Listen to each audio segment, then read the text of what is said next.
Assalamualaikum warahmatullahi wabarakatuh. Selamat pagi, salam sejahtera buat kita semua.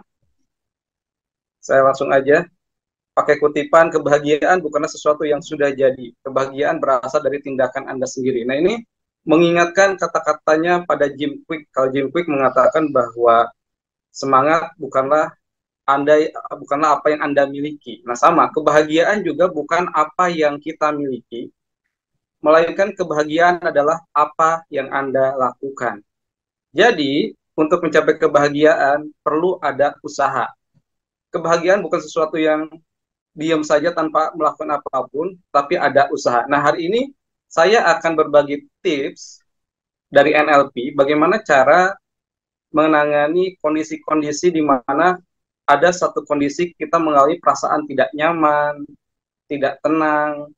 Nah, NLP menawarkan satu metode, satu teknik, yang mana teknik itu bisa digunakan kapan saja, di mana saja. Dan tentu setiap orang akan mengalami hal-hal yang berbeda-beda menggunakan teknik ini. Dan beberapa teknik ini semua sudah saya coba dan bekerja untuk saya dan juga beberapa orang-orang yang pernah saya ajarkan. Dan mudah-mudahan peserta di sini juga mengalami pengalaman yang sama, yaitu bisa merasakan perubahan setelah mengikuti kelas ini. Jadi ketika nanti menemukan emosi yang tidak menyenangkan, silahkan gunakan tips dari yang saya sampaikan pada pagi hari ini.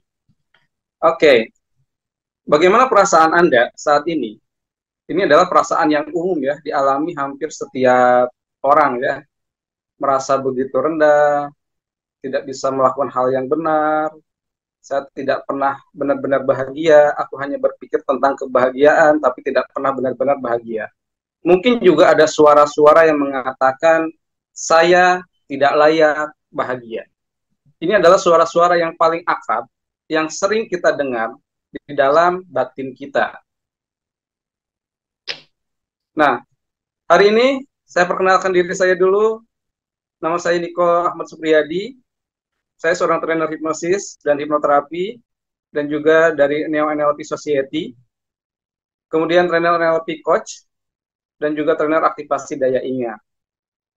Saya belajar hipnosis, hipnoterapi di tahun 2010. Dulu pada zaman itu rame-ramenya The Master, dan itu membuat saya penasaran, karena saat itu kan sulap lagi rame-ramenya dan keren menurut saya gitu kan. Nah, pas melihat pertunjukan Romy Rafael, itu yang membuat saya, kok bisa ya segampang itu menjentikan orang dan orang langsung nurut.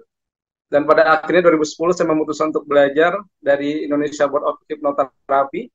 Di situ saya belajar dengan Pak Willy Wong, guru pertama saya tentang hipnosis. Dan kemudian setelah itu saya berkenalan dengan salah satu sahabat saya, Pak Iwan D. Gunawan, yang pada akhirnya Pak Iwan inilah yang mengantarkan saya menjadi seorang trainer hipnosis dan hipnoterapi.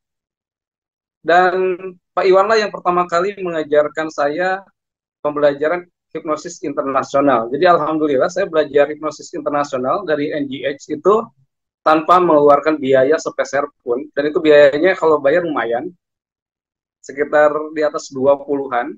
Dulu Pak Iwan ke kelas tuh, karena saya jadi asistennya Pak Iwan, jadi saya dapat materinya langsung, dan juga saya mengajarkan apa yang Pak Iwan sampaikan pada saat itu. Dan saat ini juga alhamdulillah diberikan kesempatan untuk ngambil sertifikasi NLP dari internasional, dan itu pun tanpa bayar ya, tanpa jalur bayar. Orang mungkin mengatakan ini law of attraction. Dulu saya pengen menginginkan ini, jadi saya dapat sertifikasi NLP internasional ini benar-benar tanpa bayar karena saya ikut lomba menulis tentang NLP parenting. Dan saya di situ cuma menceritakan pengalaman saya menggunakan NLP untuk anak-anak. Jadi dulu kasusnya ada anak yang tidak mau mandi, sama mamanya disuruh mandi nggak mau. Saya praktekkan teknik NLP dan bekerja. Nah, saya menceritakan pengalaman itu, dan itu alhamdulillah menjadi juara satu untuk mendapatkan sertifikasi NLP internasional. Dan saya juga sebagai trainer NLP coach ini juga dari Neo NLP Society, dulu diadakan. Yang terakhir trainer aktivasi daya ingat, ini tentang bagaimana membantu siswa, mahasiswa, dan juga untuk umum kayak guru atau siapapun, bagi yang merasa daya ingatnya kurang dalam mengingat, ini dapat membantu. Oke, jadi itulah sekilas perkenalan saya di dunia hipnosis, NLP, hipnoterapi ya. Oke, pada hari ini kita ada beberapa poin yang dibahas. Yang pertama kita akan mengenal apa itu NLP. Yang kedua sejarah singkat NLP. Yang ketiga pilar NLP. Yang keempat adalah presuposisi NLP. Kemudian nanti yang kelima adalah strategi dan teknik dalam NLP ya. Ada 5 pembahasan. Baik, kita langsung ke pembahasan pertama. Introduction dulu. Apa sih kebahagiaan? Ya, saya mengambil dari salah satu tokoh ya yang membahas tentang kebahagiaan itu ada 3 jenis kebahagiaan. Yang pertama adalah momentary happiness. Momentary happiness ini adalah kebahagiaan yang sifatnya bersifat momentum, berdasarkan momentum. Misalkan momentum makan bersama keluarga, momentum makan bersama sahabat, momentum ketika mendapatkan handphone baru, momentum ketika mendapatkan mobil baru. Jadi ketika ada momentum, kita merasa bahagia. Jadi cara untuk mendapatkan momentary happiness adalah dengan menyadari kondisi di sini saat ini. Jadi momentum ini sifatnya masih bersifat baik momentum saja atau sementara. Kemudian meningkat ke yang kedua adalah overall happiness. Jadi ini kebahagiaannya lebih luas lagi. Jadi kebahagiaannya mencakup tentang pekerjaan, kesehatan, dan hubungan yang harmonis baik keluarga maupun dengan teman-teman. Nah, jadi kebahagiaannya overall happiness ini, kebahagiaannya lebih luas. Namun sifatnya masih bersifat terhadap fisik atau materi. Nah, yang ketiga adalah kebahagiaan deep happiness. Ini kebahagiaannya lebih dalam, yaitu tentang memaknai hidup. Apa sih makna hidup bagi saya? Kalau yang kedua adalah, apakah hidup saya bahagia? Mungkin jawabannya ya, karena saya sudah punya pekerjaan yang layak, pekerjaan yang cukup, kesehatan yang baik, persahabatan yang baik dengan sahabat-sahabat saya, itu overall happiness. Di deep happiness adalah menemukan makna hidup. Sehingga seseorang merasa bahagia karena sudah menemukan makna hidupnya.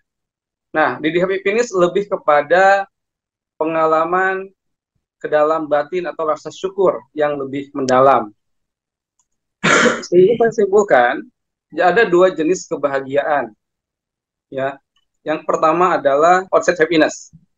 Outside happiness ini adalah kebahagiaan yang ada di luar diri kita. Ini seperti misalkan kalau dikasih pertanyaan ya, saya bahagia jika bisa mendapatkan mobil merek A. Saya bisa bahagia jika bisa mendapatkan pasangan hidup yang seperti bla bla bla. Saya bahagia jika bisa mendapatkan rumah yang tipenya begini dan lain sebagainya. Ini adalah kebahagiaan yang sifatnya di luar diri kita. Sehingga kebahagiaan ini bisa senantiasa berubah. Kemudian yang kedua adalah ada happiness inside, ya.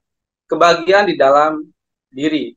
Karena sifatnya di dalam, dia tidak menunjuk kepada hal-hal di luar diri. Sekalipun kata-katanya sama, saya bahagia jika bisa senantiasa bersyukur setiap saat. Jadi fokusnya adalah ke arah rasa syukur, kebahagiaannya di dalam, ya. Kemudian saya bahagia jika mengingat momen saat piknik bersama keluarga atau liburan bersama keluarga. Saya bahagia jika mengingat saya pernah mendapatkan juara apa. Nah, ini sifatnya adalah pengalaman-pengalaman yang sudah tersimpan di dalam memori. Jadi tinggal diingat lagi, ya. Kemudian saya puas dengan dan bahagia dengan apa yang sudah saya miliki saat ini. Karena ini kebahagiaannya di dalam, ya. Jadi kebahagiaannya tidak menggunakan syarat. Kalau outside, kebahagiaannya masih bersyarat. Saya bahagia jika bla bla bla, ada syaratnya. Kalau inside ini tidak perlu ada syarat, dia bahagia karena bahagia. Karena ada pengalaman, lebih kepada pengalaman rasa syukur, lebih kepada pengalaman batiniah atau lebih kepada pengalaman spiritual.